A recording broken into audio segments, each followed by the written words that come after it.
Please note that all statements made during this forum express the personal views and opinions of the speakers. The views and opinions presented herein do not necessarily represent the views of the U.S. Department of Defense or its components, nor any other government agency, department, or command. Appearance of, or reference to, any commercial products or services, references, publications, or websites, does not constitute endorsement by the speaker, the Department of Defense, or any other government agency, department, or command. Welcome to our discussion today, Agile Contracting and the Power of Information. Today's event is sponsored by InfoBase Publishers, makers of the DECISIVE Government Market Intelligence Service for contractors, financial advisors, and professional services providers. DECISIVE is designed, built, and constantly updated to help every user reach and leverage expert perspectives, regardless of role, function, or level of experience. Collected from dozens of government and corporate sources, DECISIVE processes, contextualizes, analyzes, and integrates more than 100 million records to make it fast and easy to help drive decisive results. Visit dacis.info to request your free trial today. Our expert speaker is Dr. Michael Santens, a leader with 27 years of honorable military service as an accomplished West Point graduate and Army officer and more than 15 years as a senior executive in both commercial and U.S. government industries. He currently serves as a contracts and program management professor at Defense Acquisition University and is an adjunct lecturer and professor at Georgetown University. Dr. Santens is the co-founder and the chief financial and chief operations officer of Jane's Cyber Defense, which revolutionized and streamlined implementation of the U.S. government's risk management framework. He holds a Defense Acquisition Workforce Improvement Act Level 3 in Program Management, Contracting, and Information Technology, is a certified program manager professional, certified professional contracts manager, and has earned the Fellows distinction from the National Contract Management Association. Dr. Santens is an ITIL V3 with lead auditor designations for ISO 9001, 27001, and 20000-1, is a certified Scrum Master, and serves as a National Technical Committee member for the Armed Forces Communications and Electronics Association. He was elected to the NCMA National Board Committee of Professional Development and Certifications in 2019, and he holds a doctorate in contracting and outsourcing from the University of Southern California. Most recently, he is the co-author of the #1 Amazon best-selling book, Agile Government Contracting. Now here is our moderator for today's discussion, Joe Lovelace of InfoBase Publishers. Hi, and welcome everyone. I'm Joe Lovelace, and I thank you for joining us for this important conversation on Agile Contracting and the power of information. Today we're going to look at what Agile Contracting actually is, clarifying it in terms of what it is and what it's not. We'll look at determining key considerations and important evaluation criteria to see if Agile Contracting is good for you, and then we'll look at the importance of information sharing and making Agile Contracting work. We are now joined by Dr. Michael Santens, a long-renowned expert in the field of government procurement, complex program management, and executive leadership with organizations that provide services to the United States federal government.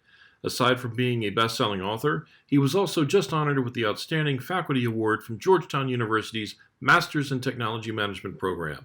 Michael, thank you for joining us today. Thanks for having me. It's nice to see you again. Michael, one of the things that you and your colleagues have written about, and one of the things I've heard you talk about a lot, is how Agile Contracting can be mischaracterized, misunderstood. It's frequently interchangeable in its use with other methodologies, SAFe, LESS, some of these other methodologies and approaches, even with Lean. Can you help clarify that for us? Thank you, Joe. I think a large part of this is just transitioning from the old way of doing business, as in the waterfall, and then trying to figure out the better way to do it that's concurrent right now and deliver better products now for the warfighter, and do it in a lean way, less waste. And doing that, we actually use the Agile methodology. As you said before, Agile doesn't fit everyone. It's not suitable for every situation. But when it comes to decision latency, which can be problematic in different organizations, how do organizations know whether Agile can help them through that and whether it's right for them? It's not for the faint of heart. And because of that, you really have to make sure you have a concerted effort, and primarily is within a PMO. The PMO can be really strong, therefore you can hire someone less strength than you, or equal or better.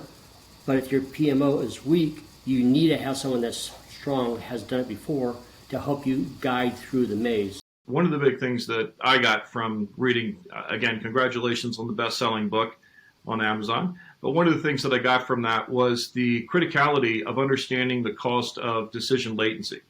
In organizations, particularly those that are delivering on complex and dynamic programs, before adopting an Agile approach, what should organizations do to quantify the impact of decision latency, and how should that be calculated into an adoption evaluation? First off, let's go back. Let me digress a little bit, all right? So decision latency is a big problem throughout DoD. GO 20-590G, it actually gives a lot of ideas how to do it better. For every $1,000, it costs you 10% for latency effects. Michael, one of the things that you talk about is that sometimes the best thing to do is to make a decision that may not be entirely perfect, but that keeps things moving. So when we come down into things like decision latency and the cost that can have, and where holding off for that perfect decision may ultimately be a disadvantage for the organization, as opposed to making a decision that may not be perfect, but through the Agile process can be refined and still be harmonious with the organization as it proceeds. I would actually say, first off, what is the maturity of the PMO and the contractor? Make sure they match, or you can actually guide you through. Make sure that the upper leadership has training in Agile and they know what's going on, and they're comfortable with not doing what they normally do, and they're not used to the normal reports they have or something else. So give them that idea. And the hardest part, quite honestly, is we all are self-serving, want promotion, want this stuff, right? So we know what got us there, but now to go further, we have to release all that stuff, which means I have to trust the coders. I have to trust the testers. I have to trust the architect. I have to trust the product owner to make stuff happen, to put together. And that's probably one of the hardest parts, is the culture change. You talked about trust. You talked about some of that culture change. Beyond some of the technical aspects of evaluation, are there things that organizations should really strive to do and make sure they clear for us before making that final jump into Agile? If I were to start all over right now, I mean, just 20 years later, I'm going to start over again. I would actually visit GSA 18F. This is a website that actually help you out construct your Agile program. It will help you figure out what your roadmap should be, how to do it, and it's GSA scheduled, so it's easy to hire the team to do it. And they have a tech FAR and a tech hub, which actually helps you go through the regulations to make sure you can do it. If I were to do it all over again, I would go with GSA 18F. I look at MITRE, ADA. I'd also look at our book, obviously, and some program management to see what are the pluses and minuses, how you actually improve them. There's a very important point that you and your co-authors make relative to velocity and maintaining momentum. For organizations that make that commitment, one of the principles they experience is that velocity is not transferable. It's not transferable from sprint or iteration. What are some of the means by which they can mitigate this condition and yet still maintain some of that velocity and momentum? I like to think, Joe, and this is just me speaking, I'm not speaking for the government, is that you have a couple guide rails to help you out. One of these things is scope and schedule. I know what the cost is. It's one of those three triangles. What we've actually done, we've actually flipped around the traditional model upside down. So now, budget and schedule are fixed, and what's flexible is scope. What this means is that I can take my teams, and I know what my schedule is going to be, because it's going to be fixed. Is in 6 weeks, 2 weeks, 2 iterations, what it's going to be. So I know what my time frame is going to be. I know what my cost is going to be, because I'm going to award a contract for them to do that. So I'm not worried about that. It's called capacity contracting, is what I adhere to. And the next thing is, how do I get out of the scope? Well, the scope is going to be how much I can do as a team for you, the project owner. But that's my team. I have multivariate skill sets. I know exactly what I can or can't do. I know that Freddie's going to go on vacation for 4 days of this 2 weeks. I know that someone else is going to go on a honeymoon for a week of that. So I restrict my workforce to only accomplish those stories I know I can do in that time. And then based upon, I might be good at testing but not good at coding. So someone else has to backfill me and I have to backfill them. So we have a good team, and that team then does story points, which then equates to velocity. How much can you get done in a certain period of time? Now that's me and you, but someone else could have a different skill set, so it wouldn't exactly, it'd be apples and oranges. It wouldn't match up. And that's why you cannot transfer one to the other, but it's very important in doing your schedule and your scope when you're doing it. Is that something that, if it's problematic, that should be addressed first, or is that something that can get addressed while the move to Agile, and maybe Agile is a catalyst for correcting maybe some of the more deeper systemic issues in organizations? I think it's a little of both. The reason I say that is that I can't just go on schedule only, because the government operates in a fiscal year, it has to be done this time, and they sweep my funds up, so I have to get done exactly on that time frame. I understand that, right? But sometimes getting the capability and having a good, coherent product owner that knows what's going on, you actually get ahead of it. That's what this allows us to do, is figure out what is the right needs. And quite honestly, sometimes we don't know what we want until we get there. It brings us to an important point about information sharing, and I wanted to talk a little bit about this. One of the key points here, information obviously pretty important to everyone, and I have a particular passion for this because miscommunication can really throw things awry. You write about the need for, particularly in Agile contract, the need for decisions to be made closer to where the processes are, closer to where the impact is, closer to where the action is. And earlier you made a really good point about trust, particularly in organizations that are centralized in their command. Can we talk a little bit about the role that information sharing plays in enabling Agile contracting, and more importantly, helping to usher in some of that trust that allows decisions to be made in a more decentralized manner than perhaps they had been in the past? That's an interesting point, Joe. I would think that having trust flow down is really based upon the bedrock of who do you have working for you. So somehow we have to flip the switch and let the people working for you have a good complement of tools so they actually can get it done. We all do not need a hammer. We all don't need a screwdriver. We need the right tool for the right thing. Part of that tool set is the contracting officer and the PM. The contracting officer is very risk adverse by nature. They don't like to do things outside the limits of the FAR.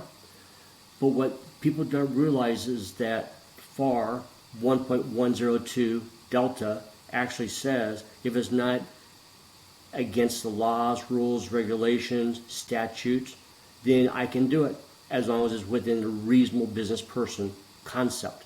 So that gives me the latitude to do what I want to do. And by doing that, then the leadership will actually have better trust in my decisions of doing it. But let's go back to the fundamental building block. In Agile, no matter what form you use, there is communication. Communication is everything. And if you do not communicate, I have no idea. I'm not clairvoyant. I don't know what you're thinking about. I just know what you want me to do. So I do this by daily setup meetings. We will sit around and say, what did you do today? What did you do tomorrow? What's your load blocker today? So that way the Scrum Master can figure out what the blocker is and try to fix it for you, so you actually can move at the speed of relevance. In doing this, I think you'll be better off in the end, because then the COTAR, contracting officer representative, and or contracting officer will inform each other, and then they can actually implement the paperwork right now. The flow of that information, and like you said, not everyone needs a hammer, metaphorically, right? Some need screwdrivers and so on. but it seems that the context of the information is key. The context of the communication is key. Let me put it in another metaphor. If I do not know where I want to go, any road will get me where I'm going to be, and I'll wind up where I am. Because I have no idea where it is, I have no idea which cardinal direction to go to, I have no idea. But if I have a good roadmap, and a senior leadership buys on that roadmap, it gives me a cardinal direction. If I give the senior leadership pertinent, timely, accurate information, as I know right now, I think to make the jump is pretty easy in some ways, because a lot of the younger people in the contracting shop or the program management shop, they grew up with this. I did this long time ago, just under a different name. So we've all done this. And I think once results are done and people know they're not being burned by a fad, quality circles used to be the old days, right?